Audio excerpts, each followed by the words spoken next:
Hola y bienvenidos a mi canal de nuevo. Con el reciente estreno del documental biográfico de la vida y obra de Charlie Sheen, donde se reflejan los altos momentos y las duras caídas que él experimentó en su vida, me puse a recordar la serie más icónica que lo hizo el alguna vez mejor pagado actor de la televisión, Two and a Half Men, una serie icónica y cuyo mensaje solo se ha hecho más relevante con el tiempo.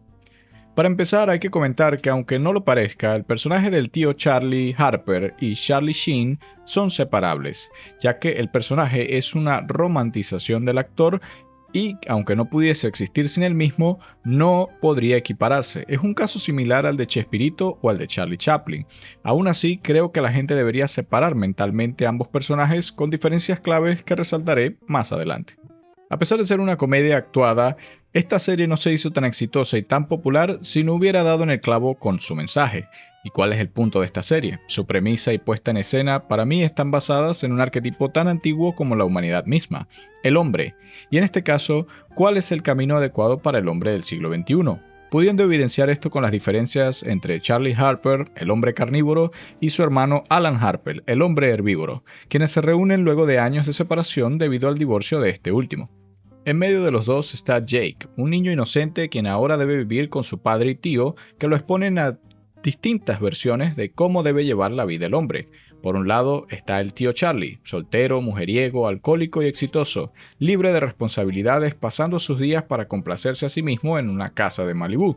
Y por otro lado está su padre, Alan, quien es el estereotípico hombre sumiso, responsable y pasivo, quien debe vivir con su hermano a raíz de su divorcio, pagando una cuantiosa pensión alimenticia a su exmujer que de paso lo odia. El mayor atractivo de la serie, creo yo, es el personaje de Charlie, quien en cierto sentido es el arquetípico del hombre alfa, quien vive la vida en sus propios términos y que es bendecido con el carisma, la buena disposición y el atractivo para atraer mujeres. Al mismo tiempo, tiene un trabajo súper cómodo como compositor de jingles y si bien no tiene esposa, tiene una ama de llaves que le soluciona todos sus problemas domésticos. Digamos, una vida que el 95% de los hombres desearían poder tener. En este sentido, Charlie ejemplifica mucho antes de que existiera el término la idea de la píldora roja, una terminología que salió luego del 2010 aproximadamente que estipula el realismo en las relaciones entre hombres y mujeres, donde para ser atractivo hay que ser exitoso, misterioso y sobre todo no poner a las mujeres en un pedestal, generando atracción por la confianza que se tiene en sí mismo. La metáfora viene de la película The Matrix, donde tomar la píldora roja te permite ver la realidad. Es un concepto que ya existía anteriormente, pero que solo después de los 2000 y 2010 se hizo más consolidado, conocido en internet como The Red Pill. Este problema ha sido abordado por múltiples autores que se han tomado un enfoque más serio en evitar el problema de los divorcios y la pérdida de vidas de hombres por desastres románticos. Hombres que, por cierto, son más propensos a autoeliminarse o caer en adicciones debido a estas rupturas. Si quieren saber más, recomiendo leer los libros que desglosan este tema a profundidad, como El hombre racional o No More Mr. Nice Guy, pero básicamente condensan la sabiduría que un padre debería transmitir en forma de libro. Pero además de esto, este tema luego de los 2010 se volvió súper relevante y controversial, ya que si bien siempre se ha sabido que las mujeres, por ejemplo, aman a los tipos rudos o malos, y que los tipos buenos terminan de último, y que hay ciertos tipos de atracción, no fue sino hasta la explosión de los foros, Twitter y luego YouTube, que toda esta sabiduría popular se condensó en libros y videos populares que cambiaron la perspectiva del mundo de los hombres sobre las mujeres. Por decirlo de alguna forma, Charlie fue precursor, a manera de chiste, cuando todavía eso era reprochable o satirizable en la televisión. Pero él hablaba a una realidad inescapable de que la confianza, el éxito del dinero y el físico eran factores principales a la hora de ser deseado por el sexo opuesto, ejemplificando cuáles eran los verdaderos gustos de las mujeres. Dichos gustos reflejan un tipo bien parecido, apuesto, que sabe cómo hablar, cómo presentarse, que tiene una confianza eterna, que se manifiesta en todas sus acciones y que no pide disculpas por ser un hombre verdaderamente masculino. Aquí podemos ver reflejadas figuras como James Bond, tanto el de Sean Connery como el de Pierce Brosnan. Podemos ver a James Dean, a Frank Sinatra e incluso al mismo actor Charlie Sheen, quien es el avatar de todas estas características que lo hacían ideal para el personaje. Ojo, pero hay que tomar en cuenta que ya para este punto de los 2000 se buscaba era subvertir y satirizar el personaje. Más sin embargo, la serie no podía vivir sin él mismo, por lo cual tenía que introducir una contraparte. Y esto es Alan, quien desde pequeño envidió a su hermano por su, entre comillas, suerte con las mujeres, cayendo en el arquetipo del hombre beta, herbívoro, nerd y simp, aquel que adoptó las normas culturales y que busca desesperadamente atraer mujeres mediante amistad, adulación y vulnerabilidad emocional. Al mismo tiempo, él tiene un trabajo de 9 a 5 que no le alcanza para todo lo que necesita y a pesar de tener una esposa, tiene que hacer labores domésticas como cocinar, lavar y demás para colaborar en el hogar, ya que él es un hombre del siglo XXI, él es progresista y aliado. En este sentido, Alan refleja, antes de que se tipificara, la píldora azul, que estipula la fantasía idealizada de cómo deberían ser las relaciones entre hombres y mujeres. Digamos la versión Disney, donde para ser atractivo hay que tener un trabajo estable, ser sumiso, complacer a las mujeres, poniéndolas en un pedestal, generando atracción por la familiaridad y la amistad que se tiene con la mujer. Además de perdonar infidelidades, indiscreciones y faltas de respeto, muy al estilo Will Smith. Esta era la narrativa imperante de la época, la del hombre deconstruido, afeminado y sobre todo feminista, quien se hace amigo de las mujeres antes de intentar y fallar en seducirlas, quien invita a cenas caras y salidas múltiples sin recibir afecto ni un beso de buenas noches, hace tareas que no son suyas para ayudar a su entre comillas amiga y aún con pareja es vulnerable emocionalmente, llorando frente a ella y considerando que son almas gemelas sin importar lo que ésta le haga. Dinámica que ya he criticado antes en mi video de las peores novias de las sitcoms. En este caso, la píldora azul es la ignorancia de vivir en una fantasía que no es real, pero que es sumamente cómoda de creer. Pero tal como en The Matrix, está diseñada para sacar recursos y controlar a los sujetos que la creen. Trabaja duro como un burro para una empresa a la que no le interesas, paga por todo y ni se te ocurre exigir respeto ya que eso sería ser machista. Y además tienes que colaborar en la limpieza de la casa, cocinar, lavar, planchar, cuidar a los niños, porque tu esposa no es tu mucama. Si crees que ella debería hacer alguna de esas cosas, tú eres un cerdo sexista anticuado. Pero como toda mentira que tarde o temprano cojea, Alan Harper es solo el avatar del fracaso de esta narrativa del siglo XXI. Se casó con una mujer que lo necesitaba para no sentirse fracasada, pero una que jamás lo deseó físicamente, siendo que solo tuvieron relaciones 6 veces en todos sus años de casados y ella pensó que era lesbiana de tanto asco que le daba a su marido. Nunca lo respetó ya que se hace alusión obvia de que Jake es producto de alguna infidelidad con el cartero y siempre lo trató mal y ni siquiera emocionalmente por lástima lo trataba con decencia por haberse hecho cargo de su hijo y ser un padre presente, tomando todas las oportunidades para patearlo mientras estaba en la ruina, dejándole una clara lección a los hombres que no deberían complacer a mujeres que no gustan de ellos y que solo por casarse con alguien no significa que esta persona te aprecia, te ama o te respeta. Eso es un compromiso que va más allá y que se demuestra con las acciones, que no es automático, simplemente alzar el anillo y que puede haber gente muy malintencionada con la que puedes estar durmiendo. En esta visión idealizada de las relaciones, el divorcio es visto como el mayor fracaso de Alan, quien se ve como un hámster atrapado en una rueda hasta morir,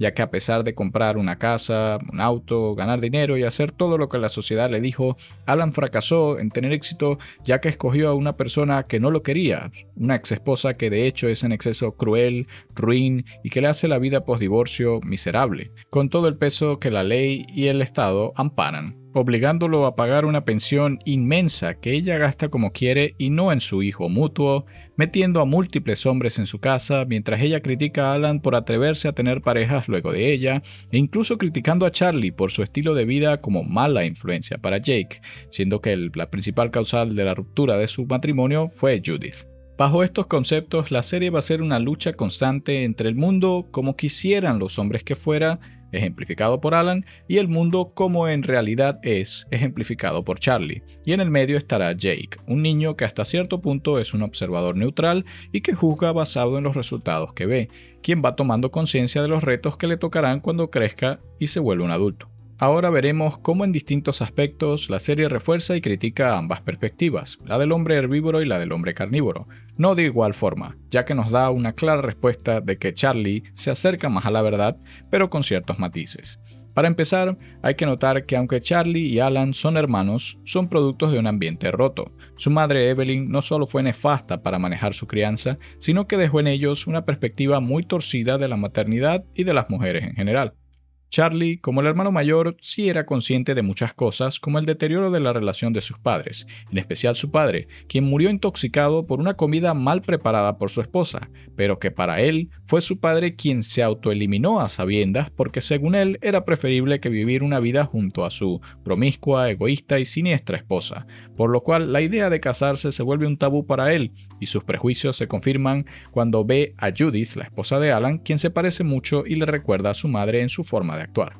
Alan, por su lado, no recuerda mucho de su padre más que la tragedia de perderlo, y que en él dejó un vacío que nunca fue llenado por ningún padrastro, ni siquiera por su hermano mayor, llevándolo a ser más afeminado y pasivo al faltarle una figura masculina de apoyo. En especial su hermano, quien lejos de ayudarlo lo traumó de por vida con crueles bromas que le hacía, como hacerlo creer que mojaba la cama, que era un ladrón, o ya de grande salir con chicas que a él le gustaban, dejándolo en él un prejuicio contra los hombres. De esta forma, Alan se apegó más a su madre, tratando de complacerla estudiando una carrera, aunque sin poder ser médico, se conformó con la quiropraxia, una pseudociencia y carrera mucho menos lucrativa que lo castigaría el resto de sus días. La falta de intereses y guía apropiada de su madre crearán en él un sentimiento de ser inadecuado y fracasado, principalmente porque su propia madre Evelyn lo menosprecia y nunca lo respeta, no como a Charlie, quien tampoco ella aprecia mucho, pero al menos, ya que Charlie es independiente y no la fastidia constantemente, este se gana un trato más deferente.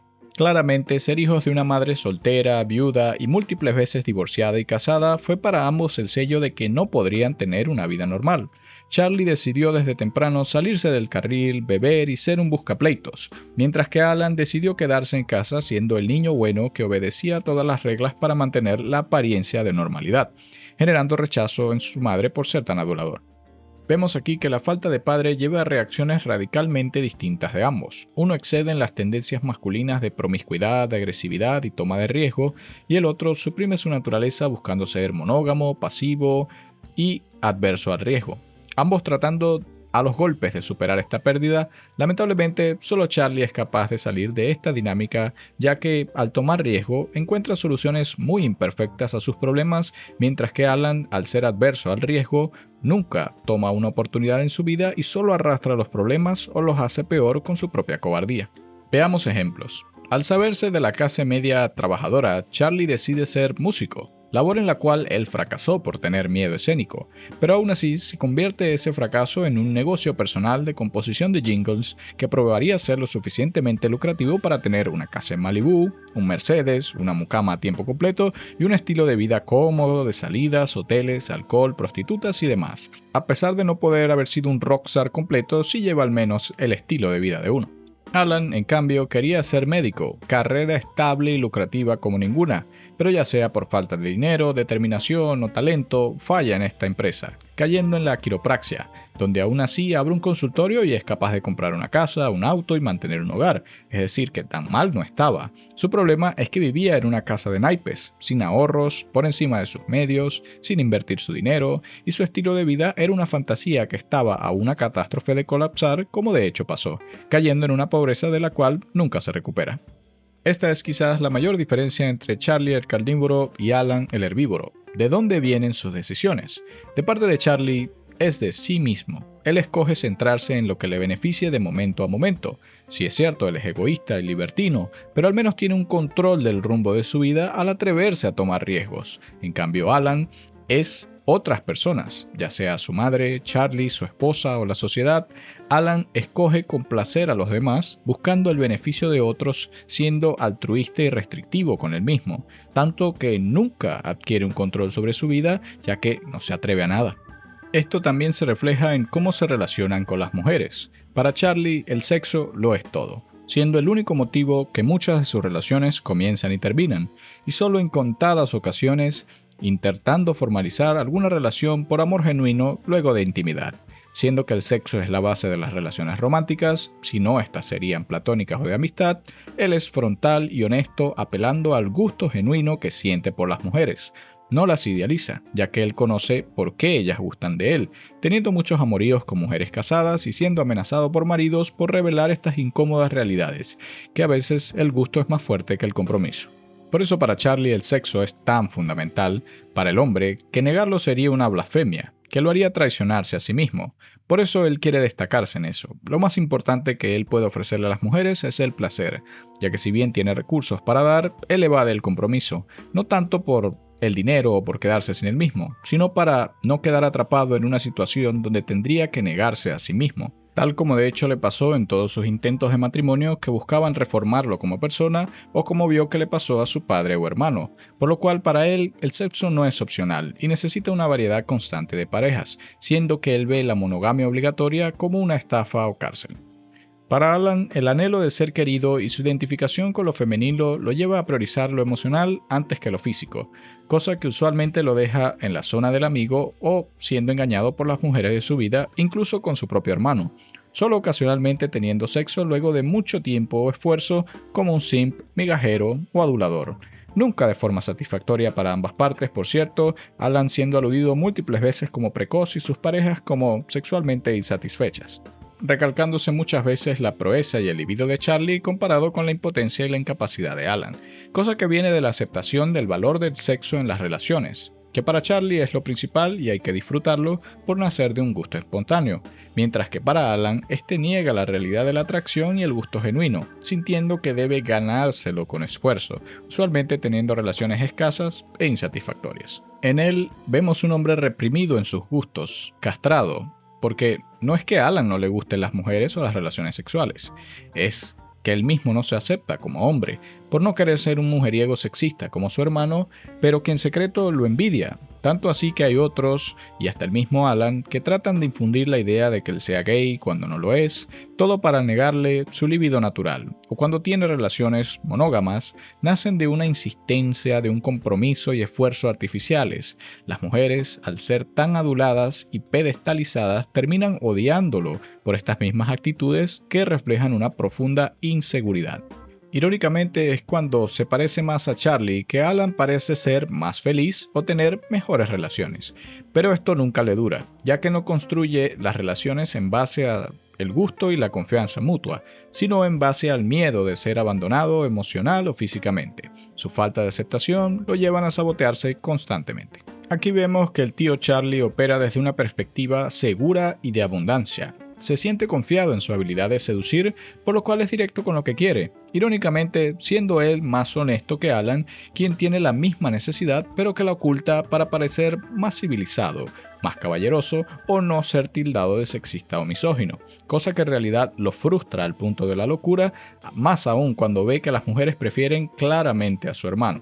Aquí vemos reflejado lo que se denomina el efecto Mateo, que indica que aquel que tiene más se le será dado, y aquel que poco tiene, lo poco que tiene también se le quitará, cosa que aplica en los negocios y en las relaciones, siendo que una persona con una perspectiva abundante, confiada y generosa es más atractiva que una persona pobre, insegura y tacaña, ejemplificado en la parábola de los talentos, donde aquellos que invierten multiplican y ganan, y los que entierran pierden. Y esto fue quizá la gran mentira del siglo XX, que causó tantos divorcios y relaciones como las de Alan. Hombres como Alan son débiles, resentidos e improductivos, atrapados en un sistema como consumidores pasivos e impotentes. Pero el mismo sistema les promete éxito, esposas sin arriesgarse, sin cuidar de su físico, sin ahorrar, sin invertir apropiadamente su tiempo y recursos, y cuando llegan a la mediana edad colapsan, ya sea por ruina patrimonial o financiera, usualmente ambas llegando a un círculo vicioso. Y por eso es que digo que esta dinámica no solo existe en Two and a Half Men, es mucho más antigua. Veamos ejemplo: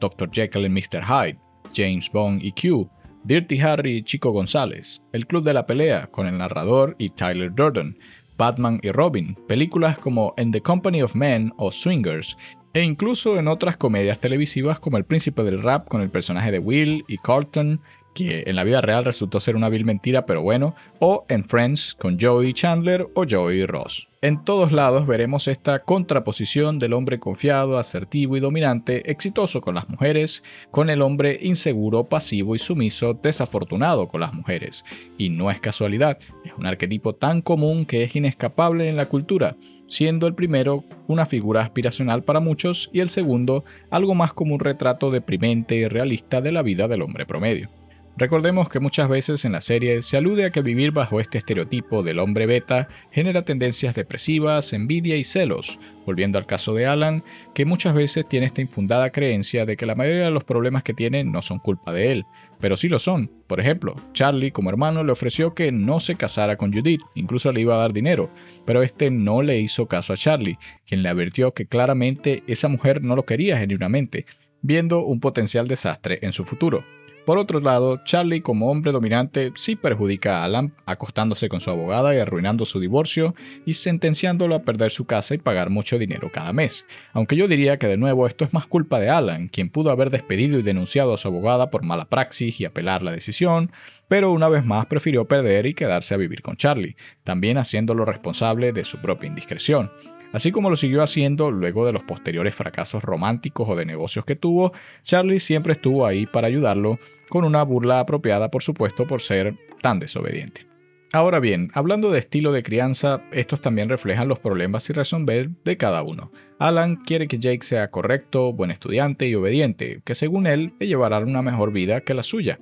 mientras que Charlie quiere que Jake sea libre, que tenga confianza y que tenga sabiduría callejera para que tenga una mejor vida que la suya, ambos colaborando para que tenga una perspectiva más balanceada. Pero hay aquí otra diferencia fundamental, que mientras Alan no sabe muy bien cómo enseñarle a Jake cómo ser hombre, porque él mismo no sabe, Charlie sí sabe, porque aprendió a golpes en la vida y múltiples veces lo guía para que no cometa sus mismos errores ni los de su padre. Quiere que sea su propia persona y que no sea una copia al carbón de él, respetando sus gustos y limitaciones, por lo que rápidamente Jake se apega a su tío por ser más genial que su papá. Incluso vemos que Charlie sí desea que Jake se abra al amor correcto y supere la vida del soltero, sin caer en los errores del desespero de su padre.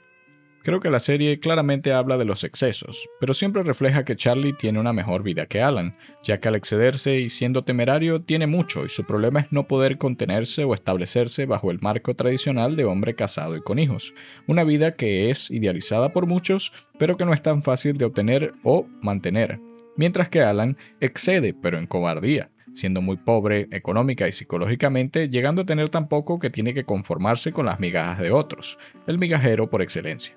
En cuanto a la paternidad, la serie siempre hace guiños a lo incierta que es para el hombre, en especial para Alan, ya que se alude varias veces que Jake no es su hijo biológico, sino producto de alguna infidelidad de su esposa con algún cartero o plomero, y a su vez Alan se sospecha padre biológico de la hija de Judith y Herb, dejando ver lo vulnerable y fácil que es engañar a un hombre sobre si sus hijos son suyos de verdad. En la serie, un chiste, pero en la vida real, una traición con consecuencias devastadoras. Esto es tan común que hay dichos en distintos países que aluden a la incertidumbre parental, hijo de mi hija, nieto ser, hijo de mi hijo, no saber, entre otros, como la popularización de los divorcios y la prueba de paternidad. Muchos casos mediáticos dan a la incertidumbre parental, demandas, han hecho de este tema sumamente tópico hoy en día, llevando también a que pueda ser una baja en la natalidad, ya que los hombres temen ser víctimas de fraude de paternidad, ya que ahora existen medios para comprobarlos que antes simplemente no existían o eran muy costosos. Esto también responde a que son hijos de una madre de carrera ambiciosa y muy promiscua,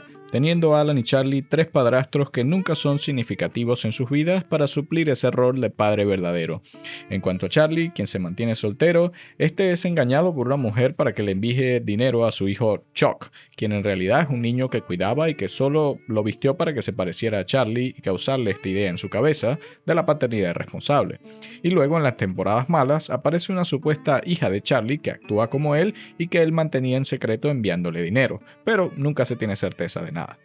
El gran punto de la serie era exagerar o caricaturizar estos arquetipos al máximo para efectos cómicos, pero aquí vemos las diferencias entre los personajes y la realidad. Lo que decía al principio, lo cierto es que Charlie Harper es una versión sana de Charlie Sheen, quien en la vida real llevó sus adicciones al extremo, con narcóticos, sobredosis, 3 divorcios y un diagnóstico de VIH, entre muchos otros eventos desafortunados, teniendo distantes y tensas relaciones con sus ex y poco acercamiento responsable con sus hijos. Motivo por el cual, al menos en la serie, Charlie Harper era un soltero melancólico, es decir, a pesar de saber lo placentera que era su vida, siempre trató de dejarla y ser más responsable, ya sea casándose con alguna mujer que le gustara bastante o siendo padre sustituto para Jake, siendo su gran advertencia para que éste no se volviera tan cínico y mujeriego como él, incapaz de amar genuinamente y dejándose llevar por sus adicciones. Lamentablemente, el actor no reflejó este mensaje de superación, llevando a su salida y a las temporadas malas, que concluyen con uno de los peores finales de la televisión, donde se profana la memoria de Charlie Harper, el personaje, para burlarse infantilmente del actor Charlie Sheen, por parte del creador Chuck Lorre, quien también degradó al resto de los personajes al punto de hacerlos insoportables en sus peores versiones, como Alan, Jake, Evelyn, Berta, y cuyos agregados como Walden, sus parejas o Jenny, la hija de Charlie, nunca llenaron el vacío que quedó luego de la salida del personaje principal. Ni siquiera la talentosa Kathy Bates puede interpretar a Charlie de forma satisfactoria. Y tal como lo hemos visto en este video, es un llamado a la reflexión para los hombres como Alan, que tuvieran más confianza. Al parecer, el actor Jon Cryer también es un reflejo similar a su personaje, siendo que continuó haciendo la serie para mantener un ingreso seguro. Aunque este se mantuvo casado y trabajó en otros proyectos como el Arrowverse, se puede notar que el corazón de la serie no era el personaje de Alan, quien cada vez se volvió peor, más miserable, más traicionero, más parásito dependiente de otros y carente de todo valor positivo, reflejando cómo las adversidades pueden derribar a un hombre, a un personaje o a una serie, volviéndolo una peor versión de sí mismo, al dejar que la frustración y el resentimiento guiaran su vida sin su hermano.